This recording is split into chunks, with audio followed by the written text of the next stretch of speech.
Over the past 2 years, Egypt has been plagued by revolution and counter-revolution. What started with the Arab Spring and the fall of Hosni Mubarak led to the rise of Mohamed Morsi with ties to the Muslim Brotherhood and backing of the U.S. president. In only 2 years' time, Morsi has also fallen from grace with an aggressive coup led by remnants of Mubarak's former regime and an angry Egyptian working class bereft of jobs and economic stability.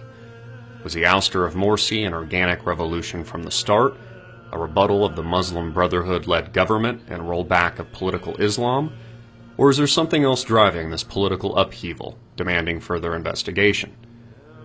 Perhaps a good start would be a brief history of Egypt and its role in Western politics.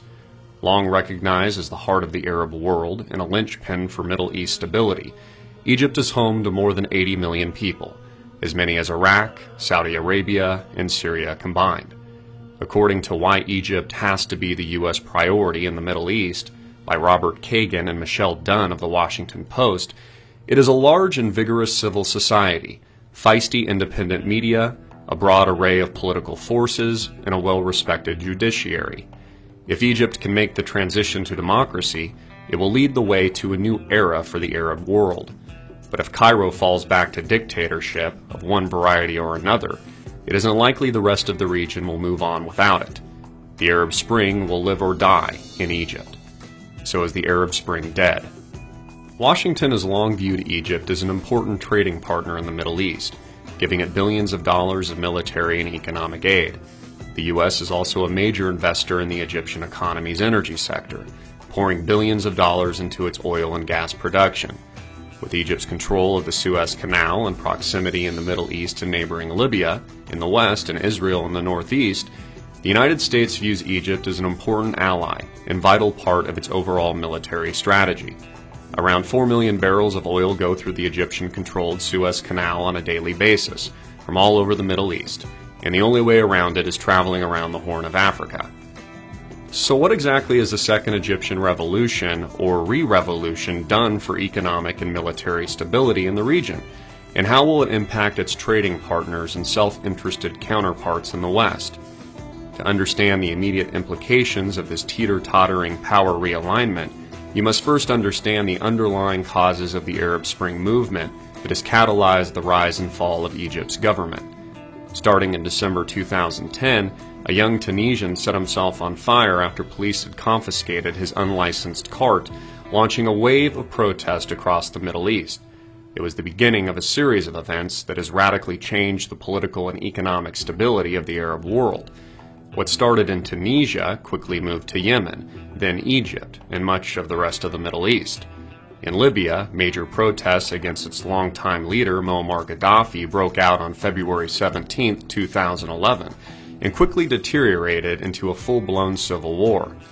U.S. President Barack Obama, having bypassed Congress and the War Powers Resolution Act of 1973, invaded Libya in March 2011 without the consent of Congress, ordered warships to the Mediterranean, and led an international effort to establish a no-fly zone in Libya to help facilitate the murder of Libyan leader Muammar Gaddafi.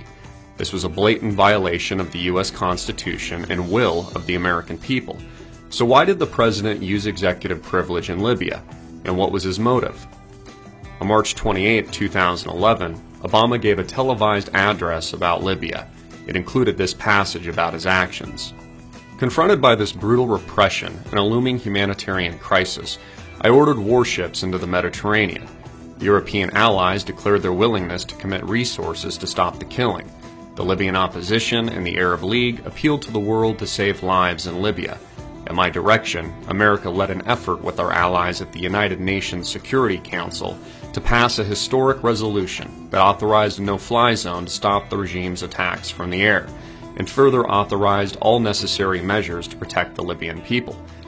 But was this Obama's real motive in Libya, to stop the killing of the Libyan people, or was there another agenda? Many believe that the Arab Spring protests have been a Western planned and executed series of events to divide the Middle East into smaller rival nations in order to create instability and plunder their wealth.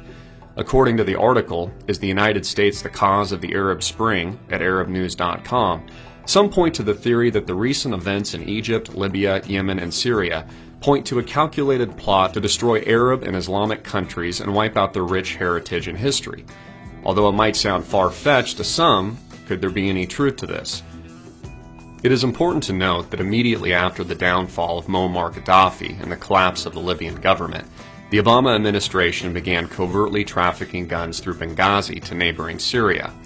Highlighted by the September 11, 2012 Benghazi terror attack at the U.S. Embassy that killed Christopher Stevens and 3 other Americans on the anniversary of September 11th, many believe the Benghazi terror attack was a massive Obama administration-led cover-up.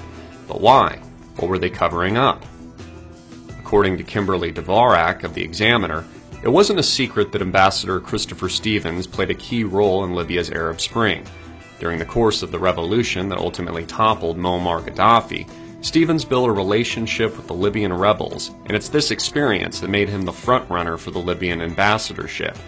Stevens' history of working with Libyan radicals provided the perfect opportunity for the Obama administration to covertly move newly purchased weapons from Libya's freedom fighters to Syrian insurgents via ships through Turkey. Former CIA officer Claire Lopez validates this claim, saying that means Stevens was authorized by the U.S. government of state and the Obama administration to aid and abet individuals and groups that were at a minimum allied ideologically with Al-Qaeda, the jihadist terrorist organization that attacked the homeland on the first 9/11, the one that's not supposed to exist anymore after the killing of its leader Osama bin Laden on May 2, 2011. On September 25, 2012, former President Bill Clinton tells CBS that the suggestion that somehow America could or even should be in the driver's seat in the Arab Spring is inherently ridiculous, but then suggests he wouldn't be surprised if the United States is using non-lethal measures to contain Bashar al-Assad by trafficking guns to the Syrian opposition. Speaking of the Middle East and currently what's going on in Syria, one of Romney's top foreign policy advisors said the other day that Obama has made the United States look impotent in the world. Do the facts bear that out? I disagree with that.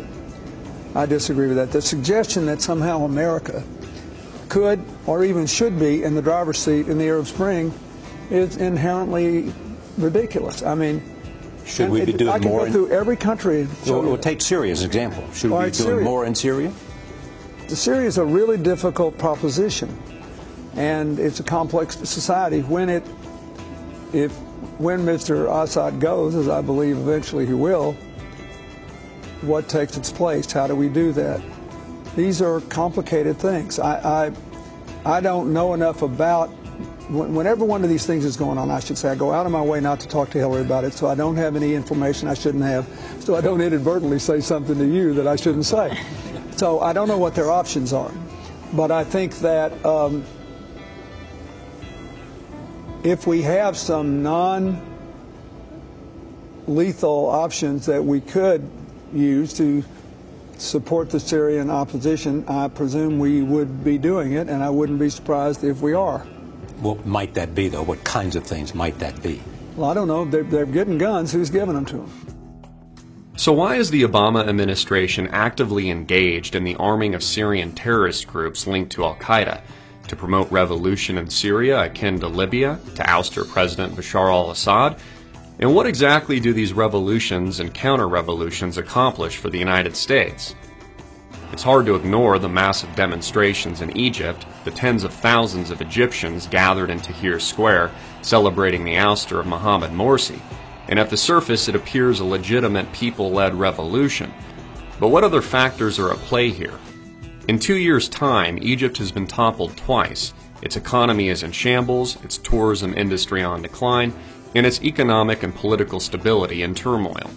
The celebration in Cairo will likely be short-lived. More realistic, a violent civil war and greater instability lies ahead. But was this the intention all along? And what does the United States and its Western allies have to gain from this chaos? Beginning in March 2011, with demonstrations growing nationwide by April 2011, Syria has been engaged in a violent civil war of its own. This ongoing armed conflict, of which the United States has been arming the Syrian opposition, has grown to a fever pitch in recent months, with global superpowers positioning for war. Russia and China expressed alarm in May of this year over the regional repercussions of 2 Israeli air raids on Syria. Israel played down the strikes, of which its officials claimed they were targeting Iranian missiles bound for Lebanese Hezbollah militants. According to a Bloomberg article written by Dmitry Trenin on June 7, 2012, Syria could unite Russia and China against the U.S. It's a defining aspect of the Syrian conflict that it has split the international community, especially the United States and Russia, making it difficult to force any solution on the warring parties. Americans see Russia as supporting a last fellow authoritarian ally in the Middle East.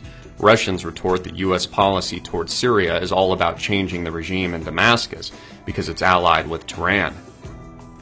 Russia's President Vladimir Putin has made it clear that his opposition to foreign military intervention in Syria is as strong as ever. This puts the United States on a direct collision course with Russia and China, should President Barack Obama authorize military action in Syria like he did in Libya. According to Dmitry, a U.S.-backed military intervention would lead to a deep rupture with the leadership in Moscow. So what does that mean? Is America on the verge of another war in the Middle East? And who is the real target? Are the revolutions in Libya and Egypt, civil war in Syria, and the ongoing political and economic instability in the region simply a means to an end for a larger U.S.-led military objective? And who is the real target? Is the toppling of the governments in Libya and Egypt, ongoing scandals at the White House, including Benghazi, and growth of the Arab Spring movement been a manufactured event? Or have the people of Egypt and those across the Middle East simply demanded, as President Obama said during his 2008 run for president, real change, an establishment of a democracy in the Middle East? If you think this video should be seen by more people, please share it everywhere through your social media networks. Follow us at amtvmedia.com. Subscribe to us at Facebook at Greenwave TV, YouTube at cgreen34, and follow us on Twitter at Greenwave. I'm Christopher Green, and you've been tuning in to Alternative Media Television, hard-hitting and in your face.